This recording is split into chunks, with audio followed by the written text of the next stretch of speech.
Production opening at City Theater on Pittsburgh's South Side. Sam Bendrick's at the Bonsoir takes place in 1958 in Greenwich Village, where a young singer and his band take the stage for what Sam vows is his last performance in New York City forever. It's a show filled with the music of Cole Porter, Leonard Bernstein, and the Gershwin brothers. It stars Luke Macfarlane, star of the TV series Brothers and Sisters. And we're pleased to have Luke here with us this morning, along with the playwright of the show, Keith Bunin. Thank you both for joining us. Thank you. Hello. Yeah, so Brothers and Sisters is over. Tell me how this came about now.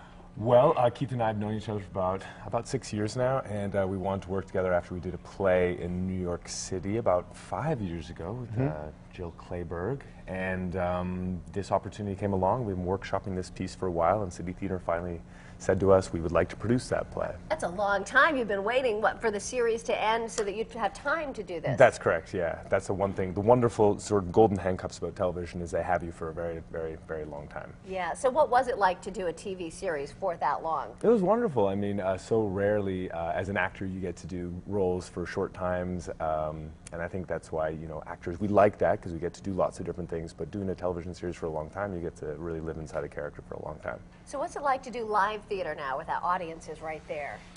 I love it.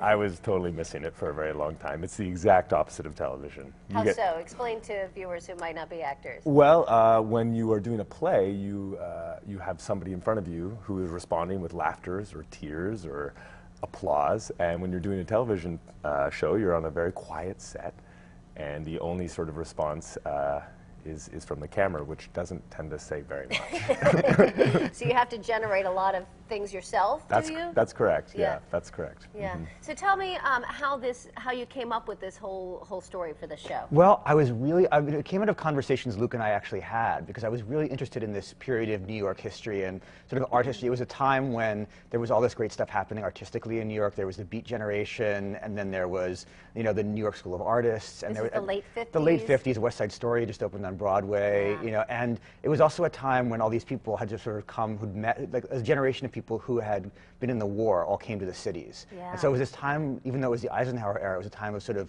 the beginnings of the counterculture, but also a great conformity. So it seemed like a great time. And I was also loving the music from this period and the standards that were sung and the way jazz was working. And I knew Luke could sing really well. Well, you took a great risk on me. But you were the lead singer in a band in Ontario, right? That's right. I grew up in London, Ontario, in Canada, and I was in a rock band. And you know, I love these songs, but I certainly didn't have a lot of practice singing Cole Porter.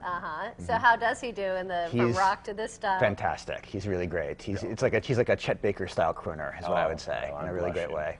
Yeah, it's fantastic. Cool. And so you sing? Is there music too, or musical instruments? There's three band members. Oh, so it's Luke, and then there's a piano player, bass player, and a drummer. And that's it. That's it. And it all takes place in one night on this, as you said, is the last night of the show. So it's sort of a play disguised as a cabaret act. It sort of starts out and you think it's an act, but as you learn more and more about him, and as the act sort of goes a little bit off kilter, like he reveals much more than he intended to, and we learn a lot about his life over the course of the show.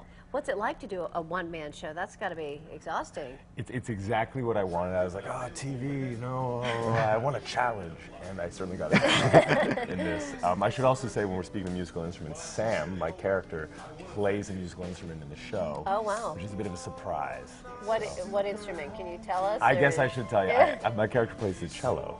Oh, wow. And did you already know how to play the cello? That's the nice thing about knowing the playwright. Yeah. It's exactly, so you were able to write that accordingly. Yeah, that's also the fun thing about writing something, which you rarely get to do as a playwright for someone you know, and for someone you know is going to do it. And so that's part of why the fun of developing it with one actor is basically being able to go, oh, I know he can do this, and I know he's this is a way to push him, this is the thing he's comfortable with or not comfortable with. So that's been a lot of fun. So it's really been a collaboration and kind of catered toward his skills and abilities. Absolutely. It was a thing right from the beginning with Luke and our director, Mark Rucker. So we've actually been able to develop it together in different places, in LA and then at Vassar in a workshop, and then to come here and work with the Pittsburgh team at City Theater with all their musicians and the designers, and Tracy Brigden and Mark Power and everyone at City Theater. Has been great to take what we've been developing and make it a real Pittsburgh production. Right. So you've both been here about a month getting ready. What's your impressions of Pittsburgh? Both of you first-timers here. Yeah, we've had a great time. We've been told of all the people that have ever come here to do a show, we've done the most. You're really, doing the tourist thing? Yes, we grab the company car and we go every chance we get. Where do you go? We went to Falling Water in Kentucky Knob. We went to the Awesome. Warhol Museum and the Mattress Factory, and